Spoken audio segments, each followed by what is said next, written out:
Unfortunately, I had to return this phone, so I had to reset to factory settings. So let's log into the phone and click on settings. Once we're in there, we're gonna look for, scroll all the way up or down to general.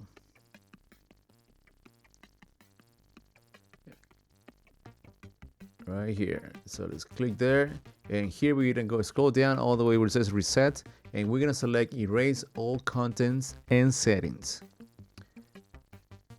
And then you're gonna click on erase now because it's uploading to iCloud, so we don't need that. Enter the password, and it's gonna ask you erase iPhoto. Yes. Are you sure? Yes. And then you're gonna enter your Apple ID password.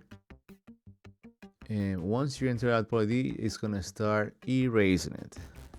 This is a simple process. It might take between 5 to 10 minutes, but it should be pretty fast.